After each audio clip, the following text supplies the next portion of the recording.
The paper trembled in Michael's hands, the ink blurring as his eyes flooded, and the courtroom air felt too heavy to breathe.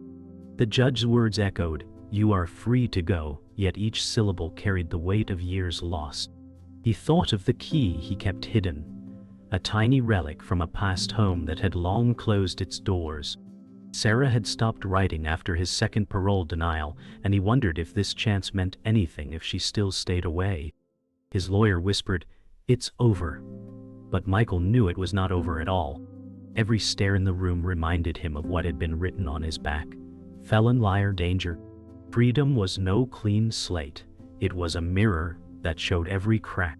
He clutched the fragile paper, the letter of exoneration, and felt his ribs strain against his breath.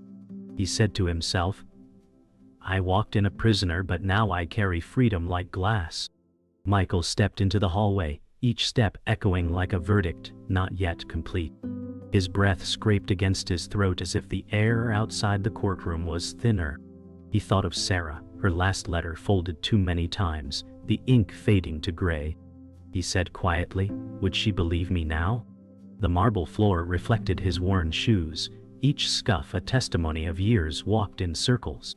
He wanted to run, yet he walked slower, as if freedom might shatter if he moved too fast.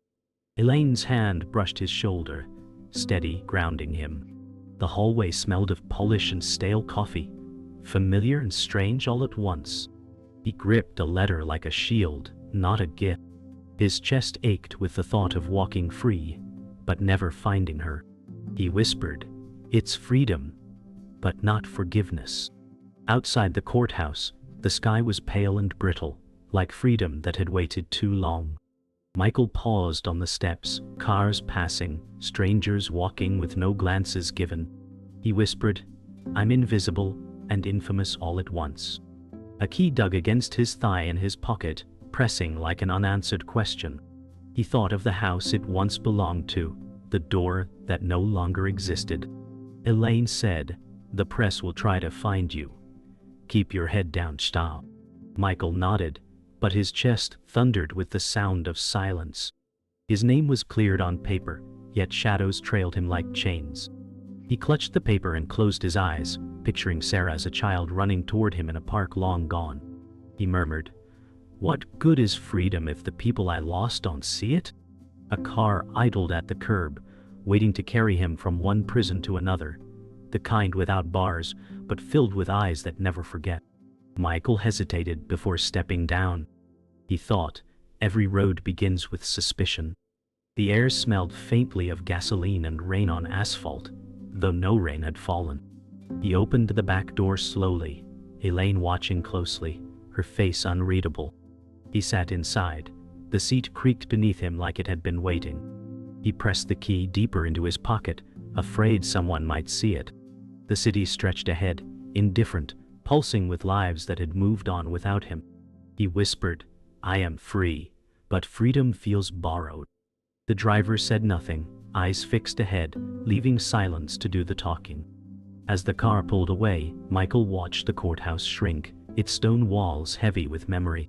His chest hollowed, filled with ghosts instead of relief. He whispered, "I don't know where to go." The city blurred past the window, neon lights and strangers' faces streaking together. Elaine broke the silence. "You have a chance. Don't waste it." He nodded, but inside he thought, chance is paper, trust is flesh. The letter felt heavier now, like it carried more than freedom, like it demanded proof. The key pressed harder in his pocket, burning with unfinished stories. He closed his eyes and saw Sarah's face, older, unfamiliar, but still calling him Dad. His throat tightened. He murmured, "Freedom is only the beginning." The city swallowed Michael's reflection in passing glass, each pane showing a man he barely knew. He walked with Elaine, the letter folded so tight it might vanish. Neon lights burned against his tired face, flickering judgment with every step. He thought of Sarah's childhood smile, too far to touch now. The air was damp, carrying exhaust and echoes of voices that never stopped. Elaine said softly, "People will stare, but they'll forget." He wanted to believe her, but memory stuck like tar. His chest felt brittle, each breath like glass cracking. He whispered, "The world moved on. I'm only catching shadows." The key in his pocket pressed sharp, a relic louder than the city. Michael stopped at a diner window, steam fogging the glass, laughter inside like a language lost. He pressed his palm to the cold pane, watching strangers eat without fear of time. Elaine waited, steady but silent, her eyes scanning the street for threats. He whispered, "How do you join life when it already forgot you?" The letter felt like ash between his fingers, its promise hollow. A boy inside spilled his drink, mother's laugh rising, warm and easy. Michael's chest clenched with a memory of Sarah's giggle, softer, far away. The diner's glow was unreachable, a stage he no longer belonged to. He turned, jaw tight, muttering, "I'm free, but not welcome." Elaine sighed, her face unreadable. They reached a motel lit by flickering neon, letters missing, promise half broken.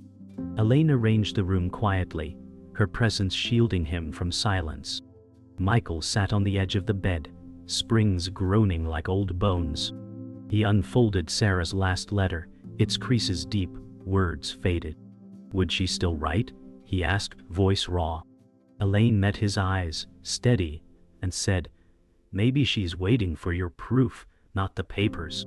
His hands trembled, folding it again as if to keep it breathing. The room smelled of bleach and stale carpet, every shadow heavy. He whispered, "This freedom costs more than prison."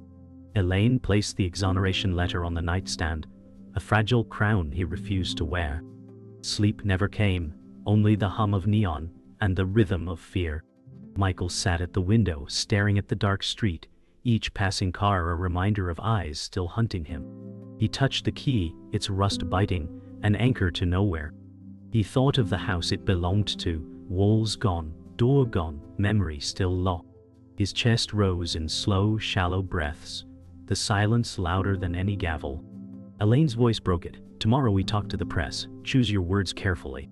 He nodded but whispered, "Words never saved me before." The city lights flickered against his face, half shadow, half ghost. He closed his eyes, but the darkness carried bars. Morning came gray and unkind, the motel mirror showing a man stitched from scars. Michael straightened his tie, though it felt like rope. Elaine entered, firm, holding notes, eyes sharp with purpose. "The press will twist your silence," she said. He stared at the letter, still folded, heavier than stone. His voice cracked. "They cleared my name on paper, not in hearts." She placed a hand on his shoulder, grounding, steady. He thought of Sarah's face, older now, maybe distant, maybe gone. His ribs tightened as if freedom were shrinking inside him. He whispered, "If I speak, I must prove I still exist." The key burned in his pocket, asking questions he feared to answer. The press swarmed the courthouse steps, their cameras clicking like mechanical teeth. Michael stepped out with Elaine, the gray suit weighing heavier than any chain. His chest rose shallow, lungs pressing against panic. Microphones stabbed toward him, voices tangled in questions, words colliding into noise. "How do you feel?" one shouted, but feelings were jagged glass he dared not touch. The morning sky was dull, a canvas smeared with gray light, offering no mercy. Elaine raised her arm, her voice calm but commanding, creating a path through the chaos. He whispered under his breath, "Unheard. Freedom feels like a stage built for strangers." Flashbulbs burst, white scars against his eyes, each one a reminder of prison walls. He clutched the folded letter like a shield, thin paper trembling in his hand. Every stare pinned him. Every camera turned his silence into guilt. He walked forward, carrying freedom like glass, fragile and ready to break. The conference room was suffocating with light, the air thick from hot bulbs and too many bodies. Michael sat rigid at the long table, shoulders squared but trembling beneath the fabric. The letter lay folded before him, edges worn from endless touch. Elaine spoke with calm precision, her voice carrying control, each word a brick to build his fragile defense. He stared at the crowd of reporters, their eyes glinting with hunger for blood. A voice cut through. "Do you regret what you've done?" The question splintered through him, not because of guilt, but because of absence. Sarah's face flashed in his memory. Birthdays missed, empty chairs at tables that should have been full. He whispered, "Regret is my skin," barely audible. But the room froze. Cameras clicked harder, pens scraped faster. His silence turned into headlines before his eyes. Elaine's hand pressed his shoulder, grounding him, but his gaze drifted. The key in his pocket pressed sharp, reminding him the truth still lived elsewhere. Night sank heavy over the motel, neon outside flickering like a pulse that refused to die. Michael sat cross-legged on the worn carpet, suit jacket discarded, his tie undone and hanging loose. The letter lay unfolded beside him, its ink fading under the cheap lamp glow. He turned the rusty key in his hand, its ridges biting into his skin. His whisper filled the silence. "Keys open nothing if no one waits inside." Elaine entered, a takeout bag rustling, her face softened by exhaustion but lined with loyalty. She placed food on the table, though she knew he would not eat. "You can't build tomorrow from yesterday's ruins," she said, her voice steady. He looked at her, eyes raw, whispering, "Then what do I hold?" The silence pressed harder than any cell. He let the key slip from his fingers, the metallic clink echoing in the hollow room. Shadows bent across the walls, prison bars made of light. Freedom was a word too thin to carry his weight. The bus station loomed gray in the morning fog, its air heavy with exhaust and impatience. Michael stood with a borrowed suitcase, shoulders hunched beneath a coat that fit like armor. Elaine waited beside him, her presence firm, her eyes searching his face for crack.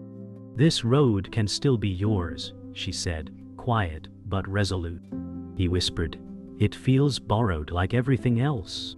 Around them, people bustled past, indifferent, their chatter filling the hollow silence between his breaths. The buses roared, engines coughing smoke, each one a door to nowhere he belonged. He glanced at the letter folded in his pocket, its paper thin but heavy as stone. The key pressed sharp against his thigh, its weight louder than the crowd. His chest clenched, unsure if stepping forward meant abandoning the fragments he still carried. A horn blared, echoing like a gavel. He whispered, "Choice feels heavier than chains," as Elaine placed a steadying hand on his arm. The bus interior smelled of diesel and damp wool, the seats worn from countless journeys. Michael sank against the window, the folded letter trembling in his hand. The city retreated, shrinking into a blur of steel and glass, as if erasing him. Elaine stood outside, her figure steady but fading with each turn of the wheels. He pressed his forehead to the cold glass, his reflection fractured, weary eyes watching a stranger. "I walk free, but freedom walks beside ghosts," he whispered. The rusty key dug into his palm, not unlocking doors, but cutting reminders into skin. Neon signs faded into endless fields, the world widening but feeling emptier. His ribs rose tight, breath shallow, but still steady, carrying him onward. He closed his eyes, seeing Sarah's face older now, distant, yet still calling him Dad. His voice cracked into the hum of the bus. "If freedom is borrowed, I'll spend it finding her." Shadows followed, but the horizon still held light. The bus hissed to a stop in a small town where buildings leaned with age. Michael stepped down, suitcase in hand, the ground damp with last night's rain. The streets smelled of wet stone and smoke from chimneys. He walked slowly, the folded letter pressed against his chest like a second heartbeat. The rusty key dug into his pocket, its shape burning against his thigh. He whispered, "Every door asks if I deserve to knock." Strangers passed without glances, their silence harsher than words. His reflection lingered in shop windows, a man rebuilt from fractures. The church bells tolled, sharp and cold, announcing time he could never recover. He stopped at a corner, chest rising in uneven rhythm. Freedom stretched before him, endless yet uncertain, every step both gift and punishment. Michael followed narrow roads until he stood before a crumbling house, its windows blind, its door gone to rot. The yard was overgrown, vines clutching broken fences. He reached into his pocket, pulling out the key, its rust flaking into his palm. His hand shook as he raised it toward air where a lock once lived. "This was home," he whispered, voice breaking. He pressed the key against the wood, scraping faintly, as though begging the past to return. Wind pushed through the trees, cold and heavy, stirring dust into the hollow yard. His breath fogged in the air, ribs straining, tears brimming but refusing to fall. The silence pressed louder than prison walls, each second echoing like loss. The house stared back, empty, indifferent, offering no answers. He whispered, "I am a ghost to the places I loved." The sound of footsteps broke the silence. Michael turned sharply, the key clenched tight. A woman approached, mid-30s, carrying groceries, her eyes widening when they met his. For a heartbeat, Sarah's childhood smile flashed in his memory, then vanished. She passed without a word, only a glance that lingered, heavy and unsure. Michael's chest tightened, his hand trembling against the useless key. He whispered, "I don't know her anymore." The woman disappeared around the corner, leaving emptiness sharper than her gaze. Elaine's voice echoed in his mind, "You must prove yourself with flesh, not paper." He dropped to the porch steps, his ribs aching with the weight of absence. The letter slipped from his pocket, landing in the dirt, the seal smudging. He buried his face in his hands, whispering, "Freedom without forgiveness is silence louder than chains." Evening fell, painting the sky in bruised tones of purple and gray. Michael lit a cigarette, the smoke curling upward like prayers too late. He sat on the porch, letter unfolded in his lap, words blurred by dirt and fingerprints. The key rested beside him, glinting faintly under streetlight glow. A dog barked in the distance, children's laughter faint beyond streets he no longer belonged to. His chest ached with every inhale, ribs pressing like bars still unbroken. He whispered, "I thought freedom would feel wide, but it feels small, crowded with ghosts." The wind stirred, carrying the faint scent of wood smoke and damp earth. His eyes stung with unshed tears, his throat tightening with words meant for Sarah. Shadows stretched long across the broken yard, wrapping him in silence. Night grew colder, and Michael remained, fragile as glass in the dark. Night deepened, the stars faint through clouds, the world holding its breath. Michael rose slowly, slipping the letter back into his pocket. He picked up the key, closing his fist until it pressed sharp into skin. He whispered, "This key belongs nowhere, but it belongs to me." He walked away from the ruined house, steps heavy yet steady, shadows following. Streetlights flickered above him, each glow a pulse of uncertain hope. His breath steamed in the cold ribs, loosening with each step into the unknown. The night hummed with silence, not prison silence, but something wider, harsher, freer. He thought of Sarah, her voice lost in memory, yet still calling faintly ahead. He murmured, "Freedom is not home, but it is the road." The town shrank behind him, darkness opening wide, a fragile promise waiting in the distance. Michael stepped off the late bus into the quiet of a suburban street. Houses glowed faintly with warm lights, each window a world closed to him. He clutched the letter in one hand, the key in the other, both trembling. His breath clouded the night air, ribs rising unevenly beneath his coat. He whispered, "Every road ends at a door." He stopped in front of a small brick house, its garden trimmed, a porch light burning steady. His heart pounded, louder than the silence. The years between him and Sarah pressed heavier than prison walls. He raised the key but let it fall, useless, his hand shaking. His voice cracked, "If she's here, she doesn't need locks to keep me out." The street was empty, the night watching, his choice hovering like judgment. Michael stepped onto the porch, the boards creaking under his weight. He stood still, staring at the front door, the glass framed by soft curtains inside. His chest heaved, each breath catching sharp in his throat. He thought of Sarah's handwriting, her last letter folded too many times, fading with years. His knuckles hovered above the wood, trembling, yet refusing to fall. He whispered, "Forgiveness waits behind doors I can't open." The porch light hummed faintly, insects circling its glow, their wings buzzing against silence. His reflection blurred in the glass, older, scarred, a stranger to the home inside. His ribs strained as he lowered his hand, the weight of choice heavier than the key in his pocket. Tears welled, but he blinked them back, whispering, "If she sees me, let it be her choice." The door opened quietly, revealing a woman in her 30s, hair tied back, eyes cautious. Michael froze, the letter pressed flat against his chest. Her gaze lingered on his face, searching through the lines time had carved. "Dad?" she asked, voice fragile as glass. His ribs locked, tears brimming, his throat refusing sound. He whispered at last, "I'm here, if you want me." She stepped back, light spilling onto the porch, but hesitation clung between them like smoke. Years stretched in the silence, each second a weight he could not carry alone. Michael lowered his eyes, shoulders trembling, whispering, "I can't undo it, but I'm still yours." Her hand gripped the doorframe, knuckles white, torn between welcome and defense. The night air thickened, holding its breath for her answer. Sarah's eyes filled, lips trembling, but no words came. Michael stepped back, chest hollow, whispering, "You don't owe me anything." He placed the letter gently on the porch, the key resting on top, his hands shaking. "Proof lives in paper," he said, "but trust must live in flesh." She stared at the objects, her breath sharp, her body caught between anger and longing. Michael turned, his silhouette long in the porch light, his steps unsteady. He whispered, "I'll walk until you call, or until I vanish." Sarah's voice caught in her throat, but she remained still, gripping the frame like an anchor.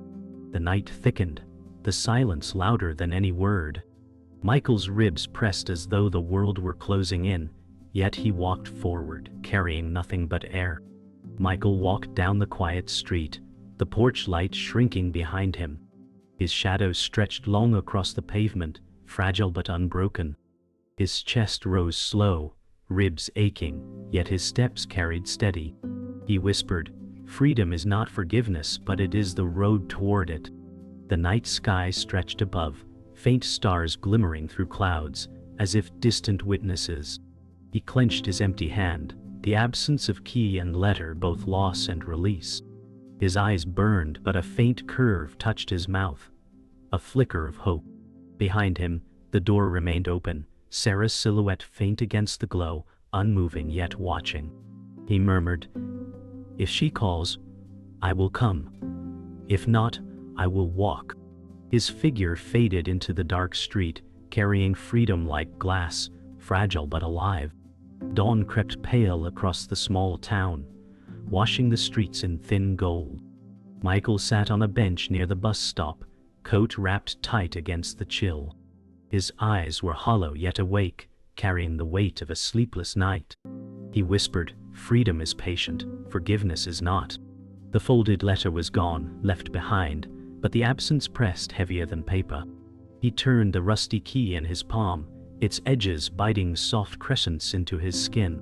People moved around him, indifferent, their footsteps echoing across stone. His ribs rose slowly, every breath still thick with memory. The horizon brightened, but his gaze stayed low, fixed on the cracks in the ground. He murmured, "The world is wide, yet it feels like waiting."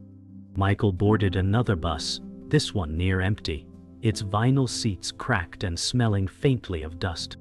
He sat near the back, forehead pressed to cold glass, watching fields unfurl beneath rising light. His reflection stared back, older, eyes shadowed, yet searching. He whispered, "Every mile carries the question of who waits."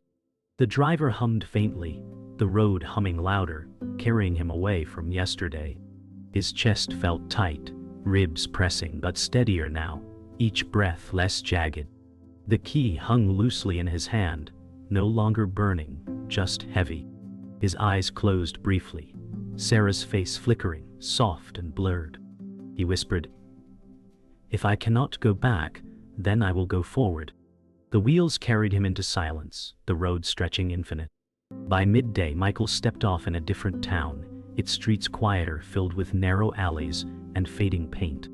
He walked slow, suitcase dragging faintly across uneven stone. Children laughed in the distance, their voices ringing like echoes of a life lost. He whispered, "Their joy doesn't ask permission." His ribs tightened, but his stride continued steady, slower than the crowd yet firm. A cafe door opened, scents of coffee and bread spilling warm into the street. He paused, his reflection faint in the glass, a stranger in muted daylight. The key rested in his pocket, forgotten but not gone. He pressed a hand to his chest, feeling breath still moving. "Alive," he whispered, but still learning what that means. The street carried him forward, quiet and relentless. Later, Michael found a park, trees swaying, leaves falling light around worn benches. He sat, coat draped heavy, watching families pass with strollers and laughter. His chest rose and fell slowly, breath sensing with the rhythm of wind. He pulled the key from his pocket, holding it to the light, rust catching faint sparks. He whispered, "Not every key must open doors, some only keep memory." His ribs ached, but less fiercely, as though the cage inside loosened. Children ran past, one tripping and rising, brushing dirt away, unbroken. Michael smiled faintly, almost foreign, a curve carved against grief. He let the key rest on the bench beside him, still, quiet. His voice carried soft.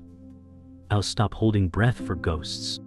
Evening fell again, the sky bruised with violet and orange. Michael walked along a riverbank, the water reflecting fractured light. His coat flared faintly in the breeze, his steps slow but sure. He whispered, "The road isn't home, but it is mine." The key rested deep in his pocket, no longer anchor but reminder. His ribs lifted steady, breath carrying softer now, shoulders less bent. He thought of Sarah, her silhouette still framed in memory, watching but silent. His voice cracked, "If she calls, I'll come. If not, I'll keep walking." The city lights shimmered in the distance, alive, indifferent, waiting. He pressed his palm against his chest, heartbeat steady, fragile but true. Freedom no longer glass, still breakable, but carried with purpose. The night embraced him and he walked into it, unafraid. Michael sat at a diner, hands wrapped around a chipped toffee cup, steam fogging the glass beside him. The morning was quiet, rain tapping soft against the window. He whispered, "This world doesn't ask if I'm ready, it just moves." The rusty key lay on the table, catching faint glints of light, its presence stubborn. His ribs rose with steady breaths, slower now, less fractured. A waitress refilled his cup without asking, her smile brief, ordinary. The small kindness pierced deeper than questions. He thought of Sarah, her voice still silent, her figure framed in memory. He whispered, "Even silence can mean waiting." The diner buzzed faintly with laughter and forks against plates, a rhythm of lives moving forward. He sat in the middle, both stranger and witness, carrying his fragile freedom. He stepped outside, the rain easing into drizzle, streets shining like mirrors. Michael pulled his coat tighter, his breath mixing with damp air.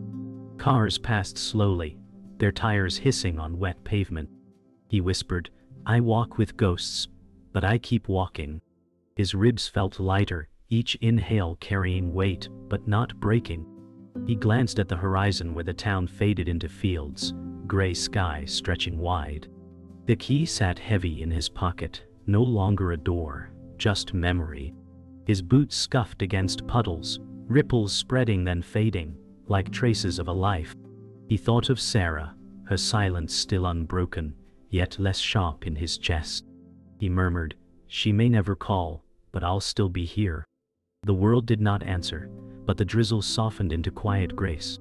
That night Michael sat by a motel lamp, the room hushed, except for the hum of electricity. He unfolded a blank sheet of paper, pen trembling in his hand. He whispered, "If she won't write, then I will." His ribs pressed against his breath, but steadier, filled with fragile resolve. The key rested beside him on the desk, silent, its rust a mark of time. He wrote slowly, each word scratching like confession. I cannot ask forgiveness, he wrote, but I can promise not to vanish. The paper grew heavier with every sentence, as if carrying years into flesh. His eyes burned, but his hand kept moving, refusing silence. He folded the page neatly, pressing it flat as though sealing his breath inside. He murmured, "This is not proof, it's a beginning." The next morning, Michael walked to the post office, letter tucked in his coat.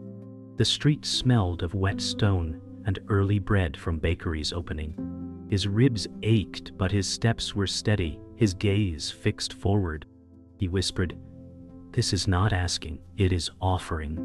The clerk behind the counter glanced at him briefly, then took the envelope, stamping it with indifference. Yet to Michael the sound was thunder, sealing years into motion. He stepped back outside, chest rising with uneven relief. The sky was pale, light breaking through stubborn clouds. He murmured, "I sent my breath across the distance. Let it carry." The world moved on around him, but something inside shifted, lighter than before. He touched his pocket, the key still there, reminder of doors past and those ahead. Evening returned, the river flowing dark beneath a violet sky. Michael stood at the bank, coat heavy, the letter gone, only memory now. He whispered, "Freedom is no ending, it is the path still walking." His ribs lifted with deep, steady breaths, his chest no longer locked. The rusty key pressed against his palm, familiar but no longer burden. He opened his fist, letting it rest against the rail, glinting faint in the last light. His eyes followed the water, endless, carrying shadows away into distance. He thought of Sarah, of silence, of words yet unseen. He murmured, "I am still here." The city glowed faint behind him, indifferent but alive, waiting. He stepped from the rail, shoulders square, walking into the night, fragile but unbroken. The horizon opened wide, not as cage but as promise.